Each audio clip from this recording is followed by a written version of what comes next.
So maybe as you can already tell, this is the first time I've ever done anything like this, so I'm a little bit nervous, but I'm very happy to be here. And so I'm going to be reading a short story I wrote called Took You Long Enough. And just to explain a bit, my thinking behind this story is I'm someone who generally tends to overthink myself into paralysis sometimes.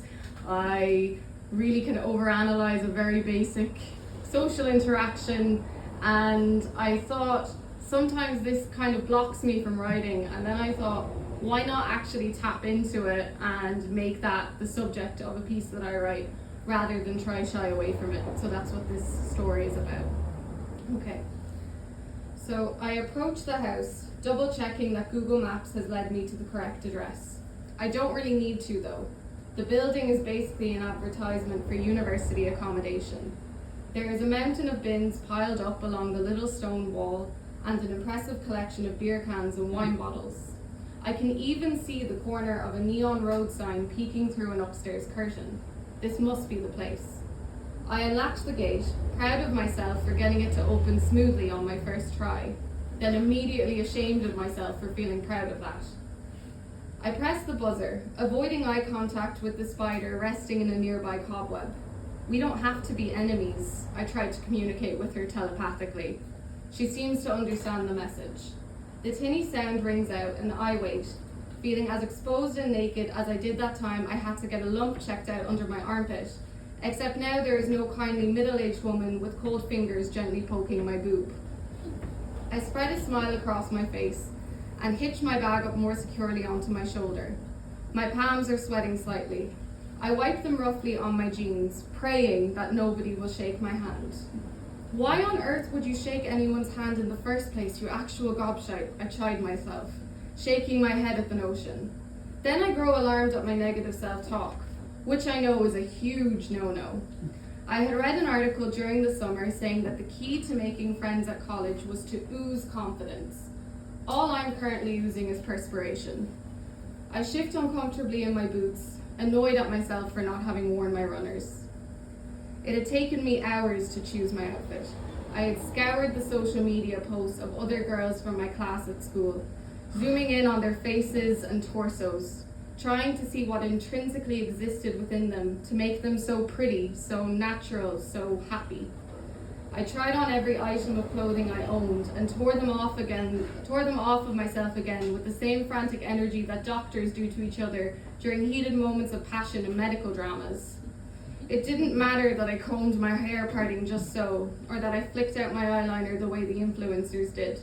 My reflection looked sad and empty, like a very lazy artist had given up trying to get the proportions right. In the end, I just made do with jeans and a black top. It was safer than continuing to torture myself. You look super cute, my older sister Astrid had encouraged me over FaceTime. I knew she meant well, but the word cute made me feel like one of those crusty old dogs that was missing an eyeball. Endearing in a pathetically harmless way. A beat passes, and then another. The silence of nothing happening washes over my body. And then the stages of panic begin to set in. Why is nobody answering the door? I can hear the sound of music inside, a clamor of male and female voices blending together. It's like one of those cheesy American high school movies brought to life. I swear you could smell the hormones and alcohol from here. I strain my ears to see if I can catch the sound of Brianna speaking, but no such luck. I'm not fully confident I could recognize her lilting Cork accent yet. I had only met her earlier that day in our Introduction to Political Studies lecture. I had slipped into one of the seats in the back, still waiting for the official task force of the universe to swarm the building screaming, "There's an imposter here, get her boys." However, all that occurred was I sat down on the cold plastic. But before my relief could fully set in, I realized in horror my left ass cheek had acquainted itself with a carton of not yet empty Ribena. The liquid seeped through my pants, and I felt stupid tears prick at my stupid eyes because stupid me is the only stupid 19-year-old on the whole planet who will cry over stupid Ribena. And now this big purple stain was a stupid reminder that no matter where I go, I would always be stuck as stupid me. But then a hand touched my arm. And the hand was in fact attached to a body.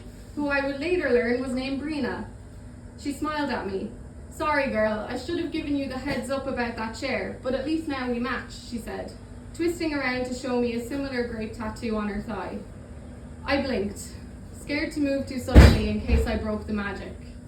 "Was that your evil plan all along?" a voice said. Only after the question left my lips and floated out carelessly into the atmosphere did I realize it was in fact mine. "You've caught me red-handed, I guess," she giggled, wiggling her thick eyebrows. "You've caught me purple-assed," I replied. At that she snorted, lightly smacking me. I watched her in amazement, like a kid transfixed by an acrobat doing tricks at the circus. This girl was laughing, audibly laughing, at words that had come from my mouth. "You're gonna get me in trouble with the professor," she said, indicating to the stern old man pointedly shuffling his notes. He cleared his throat. I felt a blush creep up my neck, while simultaneously a weird sense of pride washed over me. It was only heightened by Brina catching my eyes and tapping her pen meaningfully beside the 10 digits scrawled at the top of her notebook. It was a simpler time then, and I missed it dearly, despite the fact that it literally only happened this morning. I was jealous of my past self, soggy trousers and all. I debate pressing the buzzer once more, but then again a double buzz is far too risky, not when the stakes are this high. I glanced at my phone. It's been 3.5 minutes. 3.5 minutes I could have spent inside having a normal college experience. I could only picture my mother's exasperated face. "Just open the feckin' thing, Ellen." Man is full of classic one-liners like this. Some other popular contenders included, "Just tell the teacher you need to go to the toilet, Ellen." "Just call them on the phone, Ellen." And not forgetting my own personal favourite, "Just go up and introduce yourself, Ellen." She makes it all sound so simple. I put it down to old age having wreaked a bit of havoc with her critical thinking skills. But sometimes I have to wonder if she's right. Most of the time I feel as though I'm still waiting for a letter in the post to inform me of how to actually function as a human. Maybe it was all a big joke. The words penetrate me before I can stop them. There's a sudden roar of laughter from inside. Oh God, what if they can see me? Is Brianna recounting the tale to everyone of how she took pity on an awkward sado and they mistook her charity for genuine interest? Are they all crouching behind various items of furniture, giddily telling each other, "Shh, she'll hear"? Maybe they have a pool going for how long I'll stand there, an eager idiot. Defeated, I turn around and walk back down the overgrown path. I thought tonight would finally be my chance to shake off the frumpy, plain, painfully dull skin I had found myself sewn into over the years. But maybe it's too late. The damage is done now. Being me is a life sentence. New scenery doesn't fix it. I reach the end of the lawn, imagining the awkward follow-up call I'll have to go through with Astrid tomorrow. Should I just lie to her? Fabricate an incredible evening full of firsts? Maybe even feign a hangover for good measure? She'd know. Astrid always knows. She knew when I started missing school for weeks on end that it wasn't just my period cramps getting the better of me, or that I didn't just not go to the Debs in order to protest the patriarchy. She was there with me on every birthday I insisted on not celebrating, neither of us willing to acknowledge the fact that nobody would come if I invited them. "Forget them all, Elle," she'd say, curling up beside me on the couch. "Your people are out there, you just gotta find them," she'd tell me wisely through a mouthful of microwave popcorn. I feel a pang at the thought of ill-concealed disappointment on her face when she would realize I spent yet another evening holed away in my bedroom. I look back at the door. What if my people are behind it? "Excuse me," a voice squeaks, breaking me from my inner trance. I see a girl in streaky fake tan, her eyelashes like large black feathers glued to her lids. She looks about 12 years old, teetering on high heels uncertainly. She gives me a timid smile. "Are you heading into Brina's?" she asks, nervous excitement coating her voice. "Yeah, actually, I am," I reply. "I'm Ellen." "Grace," she says, extending her arm over the wall. We shake hands, her skin slightly clammy to touch, but I don't mind. "I'm such an idiot," she says, rolling her eyes lightly. "I can't even get the stupid gate open," she giggles self-consciously. "Don't worry, it was tricky for me too," I lie, unlatching the bolt. She enters the garden, her eyes large as she looks up at the building in front of her. This is my first proper party, you know, she almost whispers to me, like she's just confessed a murder. Mine too, I whisper back. We both laugh. I offer her the crook of my elbow so she can hold it while we half hobble up to the house together. It looks a lot less threatening the second time round. Before we reach the steps, the front door swings open.